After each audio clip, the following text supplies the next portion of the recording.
Hello मेरे प्यारे साहिलियंस, आपका स्वागत करता हूं अपने इस क्लास में। आज का क्लास फिर से हिंदी दिग्गज भाग 2 चैप्टर नंबर 3 चल रहा है। संपूर्ण क्रांति जयप्रकाश नारायण के द्वारा कही हुई ये बात है, यानी जयप्रकाश नारायण पटना के ऐतिहासिक गांधी मैदान में भाषण दे रहे हैं। और ये भाषण किसको लेके दे रहे हैं, यानी ये संपूर्ण क्रांति चाहते हैं और छात्र लोगों ने इन्हें मनाया है, इनका आह्वान किया है कि प्लीज आप मेरे लिए, हमारे लिए लड़िए, ठीक है ना, हमारे अधिकारों के लिए लड़िए।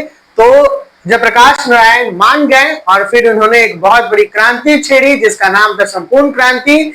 छात्रों के हक में, नौजवानों के हक में, नवयुवक संघ जो बेरोजगार हैं, जो कुछ नहीं कर पा रहे पढ़ लिख के, उनके हक में इन्होंने बात कही। और ये बातें चल रही है जिसमें हमने इनके बारे में पढ़ा। जयप्रकाश नारायण जी अमेरिका के बारे में बात कर रहे थे, तो वहां से हमने स्टार्ट कर दिया। आज कल के क्लास में हम लोगों ने अच्छा खासा टॉपिक कवर किया है। आज हम लोग इस चैप्टर को खत्म करने की कोशिश करेंगे। तो चलिए स्टार्ट करते हैं आज के सेशन से। आज का जो सेशन है अमेरिका में विस्कॉन्सिन से, कहां से है, चलिए एक पॉइंट मैं पढ़ देता हूं आप लोगों के लिए, फिर बच्चे आप लोग ध्यान दीजिएगा, ठीक है। आइए, अमेरिका में विस्कॉन्सिन में मेडिसन में मैं घोर कम्युनिस्ट था, ठीक है। वह लेनिन का जमाना था। किसका जमाना था? लेनिन का जमाना। लेनिन के जमाने में दोस्तों, मेरे प्यारे साथियों, मेरे बच्चे लोग, लेनिन के जमाने में जयप्रकाश नारायण क्या थे? घोर कम्युनिस्ट थे का जमाना था। मैं बताता हूं, वो ट्राटस्की का जमाना था। किसका जमाना था? ट्राटस्की जमाना, यानी ये नाम है वो सब।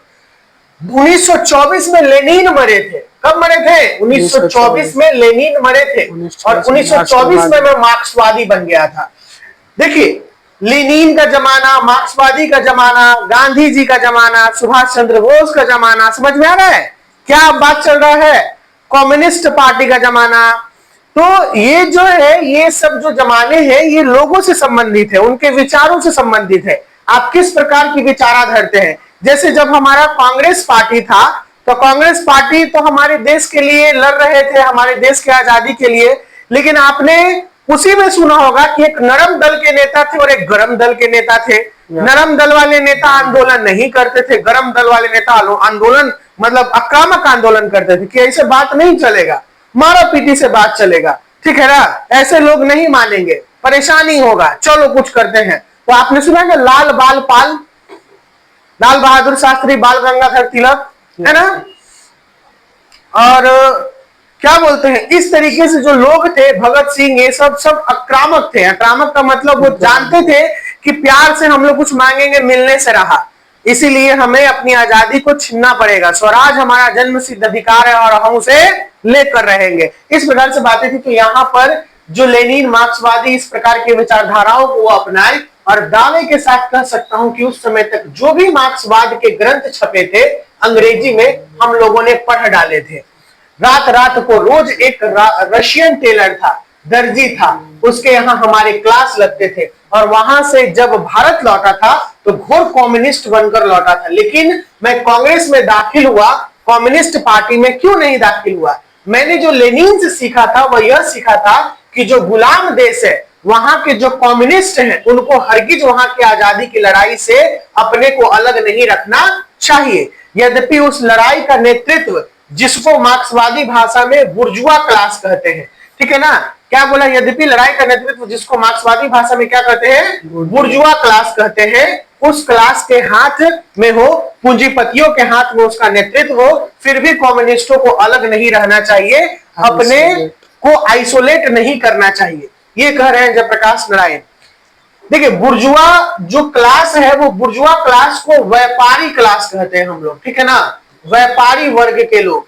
हम लोग जानते हैं कि भारत देश जब गुलाम हुआ था तो उस समय में किसका राज चलता था? राजाओं महाराजाओं का राज था। जिस समय में गुलाम हमारा देश बना, अंग्रेज लोग व्यापार करने के लिए आए, व्यापार करते करते हमारे देश को गुलाम बना लिए, क्योंकि वो जानते थे कि इनको कैसे तोड़ना है, ठीक है ना, इन पे कैसे राज करना है। क्योंकि वो जो थे वो दिमाग से बहुत तेज थे, उनको सिर्फ पैसा चाहिए था, लोगों के इमोशंस, जनता के इमोशंस, यानी उनके भावनाओं का कोई कदर नहीं था। उनको ये कदर नहीं था कि क्या बच्चे हैं, क्या बूढ़े हैं, क्या जवान हैं, उनको बस क्या चाहिए? पैसा।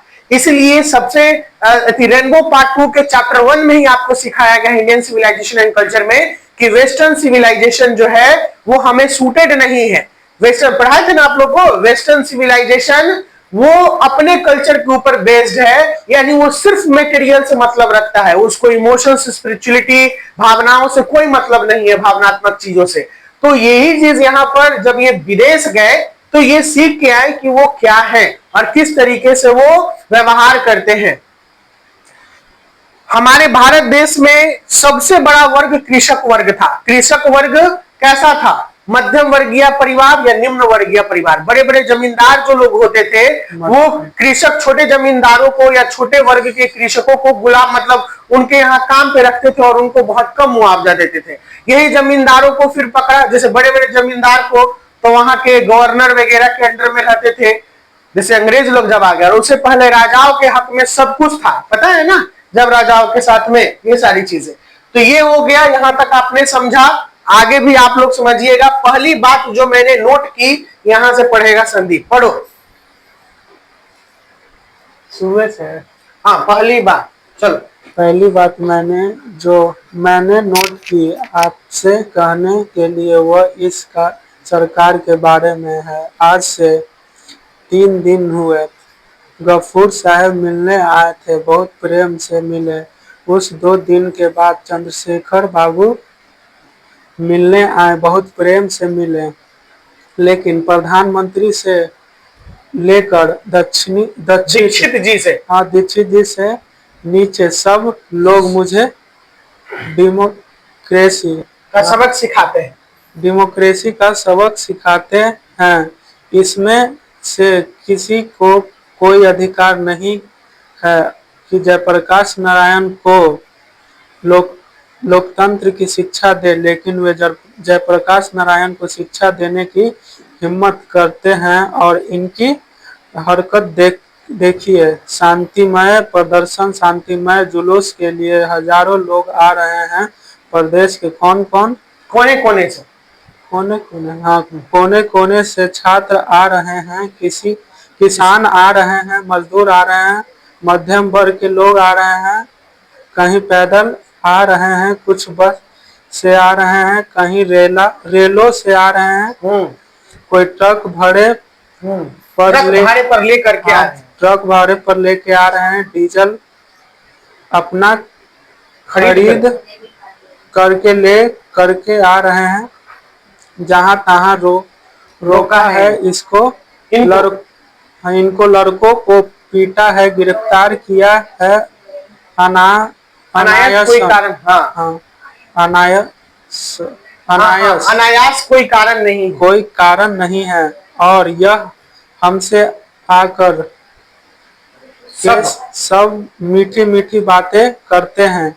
इन्होंने जिद की कि जब इस रास्ते से जुलूस नहीं जाएगा, इसमें यह खतरा है कि वह खतरा है। मुझे कोई खतरा दिखाई नहीं दिया, लेकिन जब उन्होंने कहा कि शायद जेल तोड़ने की कोशिश हो और शायद उन्हें गोली चलानी पड़े, तो मैंने कहा हाँ, इसकी जिम्मेदारी मैं नहीं लेता हूँ। आंदोलन हमारा किसी दूसरे उद्देश्य से नहीं रहा है। बीच में यह डाइवर्सन हो जाए, रास्ता ही भटक जाए। हम लोग यह नहीं चाहते कि चलिए जो आप कहते हैं वही मान लेता हूँ। तो ये बिगड़ने भी होंगे। छात्र लोग उधर से जाना था, आप इधर से क्यों आए? हालांकि वे उन लड़कों में हैं, उनके जुलूस दिखने के लिए ले आए। मैं नहीं जानता हूँ कि अंग्रेजी सरकार के जमाने में भी इस प्रकार के व्यवहार कभी हुए हों।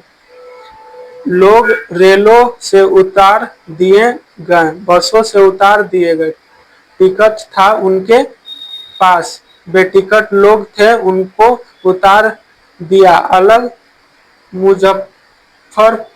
मुजफ्फरपुर की रिपोर्ट आपने अखबारों में पढ़ी होगी। अखबारों में पढ़ी होगी। सारे डिवीजन में क्या क्या नहीं है। शर्म नहीं आती इन लोग को, डेमोक्रेसी की बात करते हैं। लोकतंत्र में में जनता और को अधिकार नहीं है कि जहां भी चाहे शांतिपूर्ण सभा करे अपनी, जहां भी चाहे शांतिपूर्ण प्रदर्शन करे। वो राज्यपाल के यहाँ जाना हुआ तो लाखों की तादाद में जाए, असेंबली के सामने जाए, उनको पूरी अधिकार है। हिंसा करे कोई तो दूसरी बात है। बस रहने देखो, यहाँ पे जयप्रकाश नारायण बहुत अच्छी बातें कर रहे हैं कि पहली बात जो मैंने नोट की कि वो लोग मुझे क्या समझाने आ रहे हैं, डेमोक्रेसी के बारे में सबक सिखाने आ रहे हैं। मुझसे कौन मिलने आए? मुझसे चंद्रशेखर बाबू मिलने आए, गफूर साहब मिलने आए, बहुत प्रेम से मिले। लेकिन प्रधानमंत्री से लेकर दीक्षित जी से नीचे जो सब लोग मुझे सबक सिखाते हैं कि डेमोक्रेसी क्या है, उन लोगों का कोई हक नहीं है कि वो मुझे सबक सिखाएं कि डेमोक्रेसी क्या है। डेमोक्रेसी का मतलब होता है प्रजातंत्र, यानी प्रजा का मतलब होता है लोगों के लिए तंत्र। यानी जो भी राज्य में चीजें चल रही है, हमने अपने प्रधानमंत्री को चुना, प्रधानमंत्री हमारे लिए काम करेंगे, हमारे हित के लिए काम करेंगे। जैसे आपने देखा कि हमारे प्रधानमंत्री अभी कौन है? हमारे प्रधानमंत्री श्री नरेंद्र मोदी जी हैं। उज्ज्वला योजना किसके लिए आया? हम लोगों के लिए आया ना। राशन में वन नेशन वन राशन किसके लिए आया? हम लोगों के लिए आया। बिजली पानी घर की सुविधाएं हर घर, मतलब क्या बोलते हैं, जो लैट्रिन की दिक्कत थी, लैट्रिन के लिए जो पैसा मिलने लगा, घर बनाने के लिए पैसा मिला, आवासीय योजना। यानी जो भी प्रधानमंत्री हैं उनका, या जो भी नेता लोग हैं, या जो भी राज्य के कर्मचारी हैं, वो सबका काम है जनता से जुड़े हुए रह के जनता के हितों में काम करना। लेकिन यहाँ पर वो लोग मुझे डेमोक्रेसी सिखाते हैं, वो लोग नहीं सिखा सकते। मेरे लड़के आ रहे थे, हे बाबू, मेरे लड़के आ रहे थे, ट्रेन से आ रहे थे, बस से आ रहे थे, ट्रक से आ रहे थे, डीजल लेके आ रहे थे, सबको रोका, सबको पीटा उन्होंने, ठीक है। जगह जगह से आ रहे थे, उनको आने नहीं दिया, कहा कि इसमें खतरा है। मुझे तो कोई खतरा दिखाई नहीं देता है। यानी यहाँ पर जयप्रकाश नारायण अपने बारे में बात करें कि आंदोलन सर्वव्यापी हो गया है और जगह जगह से लोग आ रहे हैं, लेकिन जो अभी की सरकार है, प्रेजेंट की सरकार है, वो रोक रही है, वो आगे नहीं बढ़ने दे रही है, इस आंदोलन को होने नहीं देना चाहती है। यही बात यहाँ पे कहा गया है। चलिए एक पॉइंट और तुम पढ़ लो। हमसे मिलने आए पुलिस।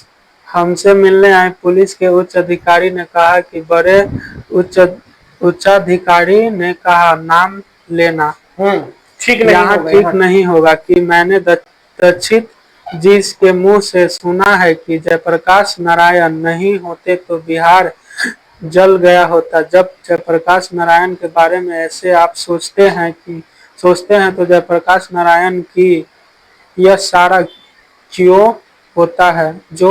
तो उनके नेतृत्व के यह प्रदर्शन और यह सभा होने वाली है क्योंकि लोगों को रोकते हैं। आप जनता से घबराते हैं, आप जनता से आप प्रतिनिधित्व हैं, किसी तरह से शासन करने बैठे हैं।